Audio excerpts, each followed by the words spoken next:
இது மாதிரி யூடியூப்பில் வந்து சாப்பிட்றவங்கலாம் வச்சு காட்டுறாங்க. ம் அவங்க வந்து உங்கள் அளவுக்கு சாப்பிட்லனாலும் காட்டுறாங்க, நல்லா ஓடுது. நீங்கள் தான் நிறைய சாப்பிட்றீங்களே, ம் நான் வந்து வீடியோ எடுத்து போட்டுமான்னா, சரி போடுப்பா, அதுக்கு என்ன போடணும். ம் அதுக்கு பின்னால் தான் சாப்பாட்டு ராமனா உருவம் வந்தது. பெரும்பாலும் எல்லாமே எல்லா சமையலும் எனக்கு தெரியும். ம்ஹும். நடு தான் போய் செய்யணும், எனக்கு அவங்க செய்ய விட மாட்டாங்க. அவங்க வெளியில் வந்து போட்டிக்கெல்லாம் போகணும். மெட்ராஸ்லாம் போனப்போ ஒரு 6 பேரோட போட்டி போடும்போது நான் மட்டும் தான் போனேன் அன்றைக்கி. ம்ஹும். நானே பிரியாணி சமைச்சு கொண்டு போட்டுக்கிறேன். அவங்க சூப்பர்னு சொல்லிக்கிறாங்க. வந்து 1 கிலோ பிரியாணியை வந்து 59 செகண்டில் சாப்பிட்டேன் நான் அந்த போட்டியில். ஓ நான் அப்போ நானே செஞ்சு கொடுத்து தான் அது. நானே வீட்டில் அங்கேருந்து எல்லாம் எடுத்து போய் செஞ்சு நானே செஞ்சு கொடுத்தேன் பிரியாணி. எனக்கு எல்லா டிஷ்ஷும் செய்ய தெரியும். அருமையாக செய்வேன் நான். சிக்கன் மட்டன் பிரியாணி ஃபஸ்ட்டு அருமையாக இருக்குது. எவ்வளோ போட போட சாப்பிட்டே அந்த பூரா காலி பண்ணிடுவேன் நான். ஆஹா இப்போ குண்டா நிறையா வச்சுருந்தாங்களா போட்டுகிட்டே இருந்தாலும் ஃபுல்லாக காலி பண்ணிட்டு திரும்பி இருக்குதான்னு பார்க்குற அளவுக்கு இருக்குது எனக்கு அடேங்கப்பா அந்த மட்டன் பிரியாணி. எங்கள் வீட்டுக்காரமா செஞ்சால் மட்டும், அதாவது எனக்கு வந்து பசிச்சா மட்டும்தான் சாப்பிடுவேன். ஆஹா அதுதான் ஃபிட்டு. எல்லாம் இருக்க மாட்டேங்குது. மற்றவங்க என்ன பண்ணுவாங்க, காலையில் ஒரு 4 இட்லி சாப்பிடுவாங்க, நடுவில் போய் 2 வடை, ஒரு டீ, அடுத்து இன்னொரு இடத்துல போய் ஒரு மிச்சர், இன்னொரு இடத்துல போய் பன்னு, கேக்கு, வேறு மாதிரி சாப்பிட்டுட்டே இருப்பாங்க. கலர் குடிப்பாங்க, சோடா குடிப்பாங்க, எல்லாம் குடிச்சிட்டே இருப்பாங்க. நான் அப்படி கிடையாது. பசிச்சா ஃபுல் கட்டு. சார் கிட்ட ஒரு உண்மையான ஒரு ட்ரூவான விஷயத்த நாங்க பார்த்தோம். என்ன அப்படின்னா, சார் இது வந்து எப்படி நம்ம ஏதாவது ஒரு அர்ஜென்ட்னா நடிச்சுக்கலாம். நோ நோ நோ நோ தட்டுல வச்சுட்டு அதை சாப்பிட்டு முடிச்சதுக்கு அப்புறமா தான் நான் எழுந்துப்பேன். அந்த ஃபார்முலால நான் வந்து சீட் பண்ணவே பின்வாங்க மாட்டேன். சோ நோ சீட்டிங் அப்படின்னு சொல்லிட்டாரு. நோ காம்ப்ரமைஸ், அதுக்கு வேலையே இல்லை. அது கிரேட் சார், அது கிரேட். ஏன் அப்படின்னா வந்து இவ்வளோ ஃபாலோவர்ஸ் இவ்வளோ பேர் இருக்காங்க அப்படின்னா ஐ திங்க் அந்த ட்ரூத், அந்த ஒரு விஷயத்தால தான் அவங்க பின்னாடி அவங்க எல்லாம் வந்து உங்களை லைக் பண்றாங்க அப்படிங்கிறது உண்மை, ஃபாலோ பண்றாங்கன்னு உண்மை. ஸோ இந்த மாதிரி சாப்பாட்டு ராமனா எப்போ சாப்பிட ஆரம்பிச்சீங்க? அண்ட் முக்கியமா வந்து நீங்க சாப்பிட மட்டும்தான் செய்வீங்களா இல்ல சமைக்கவும் தெரியுமா? நான் எப்பயுமே சாப்பிடுவேன். ஆஹா எங்கள் பையன் வந்து ஃபாரினில் எம்பிபிஎஸ் படித்தான். ம் அங்கே வந்து இது மாதிரி யூடியூப்பில் வந்து சாப்பிட்றவங்கலாம் வச்சு காட்டுறாங்க. ம் அவங்க வந்து உங்கள் அளவுக்கு சாப்பிட்லனாலும் காட்டுறாங்க, நல்லா ஓடுது. நீங்கள் தான் நிறைய சாப்பிட்றீங்களே, ம் நான் வந்து வீடியோ எடுத்து போட்டுமான்னா, சரி போடுப்பா, அதுக்கு என்ன போடணும். ம் அதுக்கு பின்னால் தான் சாப்பாட்டு ராமனா உருவம் வந்தது. ஓ ஆனால் எப்பயுமே நான் சாப்பிட்றது தான் சாப்பிட்றேன். இப்போவும் அதே தான். ம் அதாவது ஸ்பெஷலாக ஒன்றும் கிடையாது, எப்பயும் சாப்பிட்றது தான். ஓகே. அப்போ 2 கொஸ்டின் இதுலயே இருக்கு. ஒண்ணு வந்து அந்த மேஜிக் மொமெண்ட், அதாவது உலகமறிய இந்த சாப்பாட்டு ராமன் உருவாகின அந்த தருணம், அதுவும் இருக்கு. அண்ட் இன்னொன்னு, நீங்க சமைச்சு கொடுத்து உங்க ஃபேமிலியில இருக்கிறவங்க, ஏன்னா நீங்க வந்து அம்மா இல்லைன்னா ஒய்ஃப், ஸோ இவங்க 2 பேர் தவிர நான் வெளில சாப்பிட மாட்டேன்ட்டீங்கனால சமைப்பீங்களா? அப்படி சமைச்சு உங்க ஃபேமிலியில இருக்கிறவங்க அதுக்கு என்ன ஃபீட்பேக்ஸ்? அப்பா நல்லா இருக்கு, இல்ல மாமா நல்லா இருக்கு, இல்ல உங்க ஒய்ஃப் எப்படி நல்லா இருக்குங்க அப்படின்ற மாதிரி நிறைய சொல்லியிருப்பாங்கல்ல, அதை பத்தி சொல்லுங்க. அதாவது நான் வந்து பெரும்பாலும் எல்லாமே எல்லா சமையலும் எனக்கு தெரியும். ம்ஹும். நடு தான் போய் செய்யணும், எனக்கு அவங்க செய்ய விட மாட்டாங்க. அவங்க வெளியில் வந்து போட்டிக்கெல்லாம் போகணும். மெட்ராஸ்லாம் போனப்போ ஒரு 6 பேரோட போட்டி போடும்போது நான் மட்டும் தான் போனேன் அன்றைக்கி. ம்ஹும். நானே பிரியாணி சமைச்சு கொண்டு போட்டுக்கிறேன். அவங்க சூப்பர்னு சொல்லிக்கிறாங்க. ஓ சோ அப்ப சமையல்லையும் நீங்க கட்டிப்பாரான்னு ஒரு இடத்துல ஒரு போட்டி நடந்தது. ஆஹா அப்போ வந்து 1 கிலோ பிரியாணியை வந்து 59 செகண்டில் சாப்பிட்டேன் நான் அந்த போட்டியில். ஓ நான் அப்போ நானே செஞ்சு கொடுத்து தான் அது. நானே வீட்டில் அங்கேருந்து எல்லாம் எடுத்து போய் செஞ்சு நானே செஞ்சு கொடுத்தேன் பிரியாணி. எனக்கு எல்லா டிஷ்ஷும் செய்ய தெரியும். அருமையாக செய்வேன் நான். சூப்பர். சோ கூடிய சீக்கிரம் உங்களோட சமையல் வீடியோஸ் கூட நாங்க பார்க்கலாம்.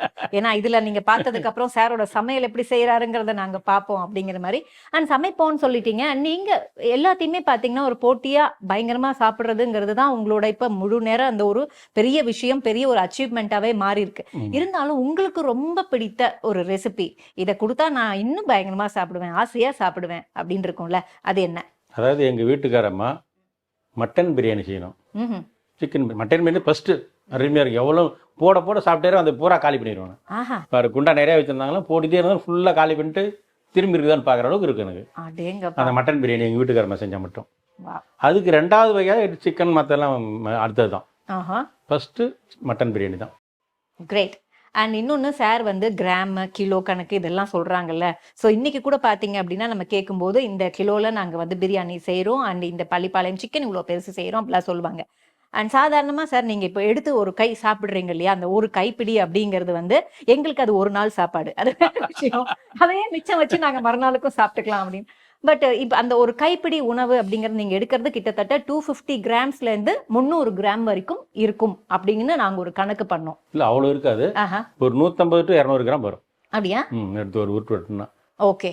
ஸோ இது இவ்வளோ சாப்பிட்டதுக்கு அப்புறம் சார் நீங்கள் ஜீரணக்குன்னு தனியாக ஒரு விஷயம் வச்சுருக்கீங்க. ஆனால் மனுஷன் பாருங்க, நமக்கு வந்து ஒரு 2 இட்லி சாப்பிட்டதுக்கு அப்புறம் பார்த்தீங்கன்னா 2 கிலோ எடை ஏறுது. அது நம்ம வாகு அப்படி. ஆனால் சார் வந்து இன்னும் ஃபிட்டாக தான் இருக்காரு. இதை வந்து ஒரு வேலையாக ஒரு கிட்டத்தட்ட ஒரு 7-8 இயர்ஸாக பண்ணிக்கிட்டு இருக்கீங்க சார். ஆமாம், அண்ட் ஃபிட்டாகவும் இருக்கீங்க. எப்படி பேலன்ஸ் பண்ணுறீங்க? அதாவது எனக்கு வந்து பசிச்சா மட்டும்தான் சாப்பிடுவேன். ஆஹா. அதுதான் ஃபிட்டு. எல்லாருக்கும் மட்டும் இல்லை. மற்றவங்க என்ன பண்ணுவாங்க, காலையில் ஒரு 4 இட்லி சாப்பிடுவாங்க, நடுவில் போய் 2 வடை ஒரு டீ, அடுத்து இன்னொரு இடத்துல போய் ஒரு மிச்சர், இன்னொரு இடத்துல போய் பன்னு கேக்கு, வேறு மாதிரி சாப்பிட்டுட்டே இருப்பாங்க. கலர் குடிப்பாங்க, சோடா குடிப்பாங்க, எல்லாம் குடிச்சிட்டே இருப்பாங்க. நான் அப்படி கிடையாது. பசிச்சா ஃபுல் கட்டு, அப்புறம் அப்படியே விட்டுருவோம். அவ்வளோதான். அடுத்து அப்படியே ஜீரணாகி கிளீன் ஆன பின்னால் தான் சாப்பிடும். ஓகே. ஸோ நீங்க இப்போ அந்த வெளியில போய் கலர் குடிக்கிறதுன்னு சொன்னீங்க. அது மாதிரி நீங்க வந்து கூடவே கூடாது அப்படின்னு அவாய்ட் பண்ணிருப்பீங்களா நிறைய விஷயங்கள்? அது மாதிரி எல்லாமே அவாய்ட் பண்ணிடுவேன் நான். என்னெல்லாம் அவாய்ட் பண்ணிருக்கீங்க? வெளியில் போய் சாப்பிட்றதே அவாய்ட் பண்ணிடுவேன். ஓ, சாப்பாடுன்றது அந்த அடுத்தவங்க வீட்ல அடுத்தவங்க கொடுக்கறது இல்ல, இந்த கடைகள்ல சாப்பிட்றதே அவாய்டு தான். கடைகள், மண்டபங்களில், வேறு ரிலேஷன் வீட்டில் போனாலும் சாப்பிட மாட்டேன். ஓ. எங்கள் ரிலேஷன் எல்லாருக்குமே தெரியும், அவர் சாப்பிட மாட்டார், அவங்க வீட்டுக்காரம்மா சமைச்சா சாப்பிடுவான்னு சொல்லிடுவாங்க. அவங்களே சொல்லிடுவாங்க. சூப்பர். அண்ட் சார் சாப்பிட்டு முடிச்சதுக்கு அப்புறம் கண்டிப்பா டைஜஷனுக்குன்னு ஒரு ஸ்பெஷல் விஷயம் வச்சிருக்காரு. அதை பத்தி நம்ம சொல்லியே ஆகணும். ஏன்னா உங்களுக்கு எவ்வளவு ஃபேன்ஸ் இருக்காங்களோ அதுக்கும் அவ்வளவு ஃபேன்ஸ் இருக்காங்க. அது என்ன அந்த ஸ்பெஷல் டைஜஷன் ட்ரிங்க், அதை பத்தி சொல்லுங்க. இஞ்சி சாறு, பூண்டு சாறு, எலுமிச்சம்பழ சாறு, apple cider vinegar with mother honey, இந்த 5 கலந்து செஞ்சுருக்கோம். அது வந்து ஃபுட் சப்ளிமெண்ட் தான், மருந்து கிடையாது. யார் வேணாலும் குடிக்கலாம். குடித்தாக்க அதாவது நல்ல ஜீரணமாகும், ஃப்ரீயாக மோஷன் போகும், கொலஸ்ட்ரால் வராது, ஹார்ட்டில் பிளாக் வராது, கொலஸ்ட்ரால்னால வரக்கூடிய பிபி வராது, பெரிய தொந்தி வந்தாலும் கரைஞ்சிரும். எல்லாம் பண்ணிடும். அது அருமையாக இருக்கும். அதுதான் என்னுடைய குலதெய்வம்னு சொல்லுவேன் ஒரு வீடியோவில் நான். கரெக்ட். உண்மையாவே. ஏன் அப்படின்னா வந்து அதான் என்ன கரெக்டாக இதே மாதிரி வச்சிருக்குது. கிரேட். ஆமா. ஸோ அதுவும் உங்களுக்கு ஒரு பெரிய ஒரு அது ஒரு பக்கபலம் எனக்கு. பக்கபலம். எஸ். அண்ட் இப்போ வந்து நீங்க ஒரு சாப்பாட்டு ராமனா உலகம் முழுக்க அறியப்படுறீங்க. ஸோ ரொம்ப ஃபெமிலியரா இருக்கீங்க. அண்ட் வெளியில மக்கள் உங்களை அப்ரோச் பண்ணி நீங்க பல இடத்துக்கு போகும்போது பார்க்கும்போது எப்படி உங்களை வந்து அவங்க ரிசீவ் பண்றாங்க? லைக் சாப்பாட்டு ராமன் சொல்லுவாங்களா, இல்ல வேற ஏதாவது நிக் நேம் சொல்லுவாங்களா? எப்படி உங்களை ரிசீவ் பண்ணுவாங்க அவங்க? அதுதான் எனக்கு ஒரு பரிதாபமா இருக்குது. எங்க போனா என்னுடைய பேர் பூரா மறந்து போய் சாப்பாடுறாமன்னு தான் சொல்றேன். அதான் உங்களோட உண்மையான பேரை இப்ப நாங்க மறந்து யாருக்குமே தெரியல, என் உண்மையான பேரு தெரியல. படிச்ச ஃப்ரெண்டெல்லாம் கூட சாப்பாடுறாமன்னு தான் சொல்றாங்க. சோ அதுவே ஒரு நிலைச்சிருச்சு. நிலைச்சிருச்சு, பேராயிடுச்சு அது. ஓகே. சோ இப்போ அதுதான் நான் கேட்டேன். அதுக்கு நம்ம இன்னும் கொஸ்டின் பண்ணேன்னு இங்க ஆன்சர் பண்ணல. அதாவது சாப்பாட்டு ராமன் உலகம் அறிந்த அந்த மேஜிக்கல் தருணம் எப்ப நடந்துச்சு? உங்க சன் சொன்னாரு, பண்ணீங்க. அண்ட் எப்ப முடிவு பண்ணீங்க ஓகே இதுக்கப்புறம் இதை கண்டினியூ பண்றோம் அப்படின்னு அந்த தருணம்? அதாவது முதல்ல ஒரு வீடியோ போட்டோம், 5 கிலோ பிரியாணி போட்டோம், மட்டன் பிரியாணி. அது சாப்பிட்டு முடிச்சோன்னா அப்போ வீடியோ போட்டு எடுத்து பார்த்துட்டே இருந்தோம். படம் வீஸ் கிடுக்கிட்டுன்னு வந்துகிட்டே இருந்தது. அப்போ நமக்கு ஒரு இது வந்துருச்சு, பரவாயில்ல நிறைய பேர் பார்க்குறாங்க, திரும்ப கண்டினியூ பண்ணணும்னு. அப்போ தான் அப்படி கண்டினியூ பண்ணி முதல் வீடியோ நல்லா ஓடிச்சு. ஸோ முதல் வீடியோவே அடிச்சாம் பாரா 6.